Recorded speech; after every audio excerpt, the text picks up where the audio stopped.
Hi there. My name is Stephanie Land.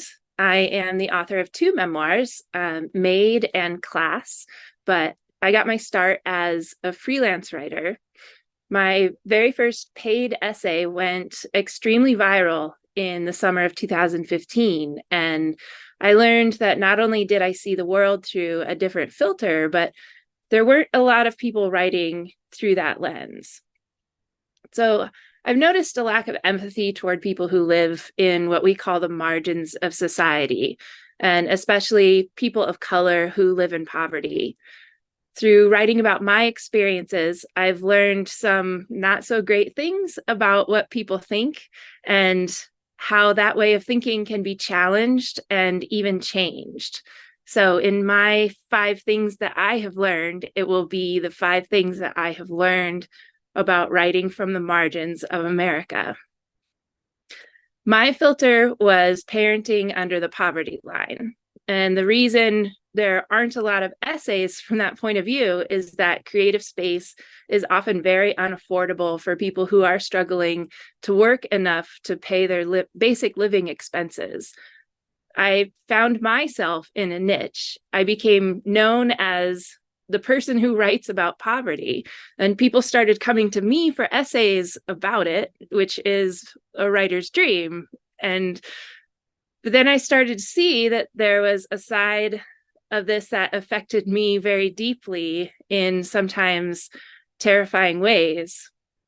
I'm not just talking about the comment sections on essays and articles that I published, though those were pretty terrible too. I mean, feeling like my personal safety, my children's safety was being threatened.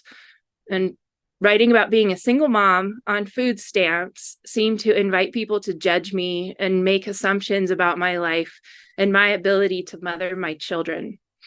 People said I shouldn't be able to mother my children or continue living sometimes. Over the years, I've had my appearance torn apart, been told countless times that I'm taking advantage of systems like food stamps to feed my children because I had a picture attached to the essay that showed that I had a tattoo on my arm.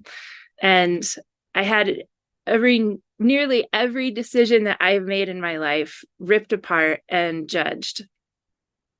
I've been writing through this filter of parenting under the poverty line for almost a decade.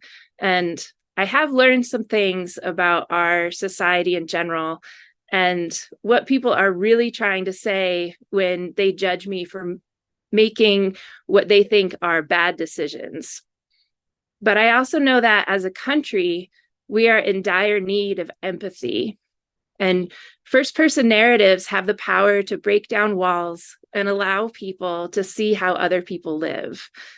I do still hold a lot of hope for us as a society if we can learn to see the world through another person's filter.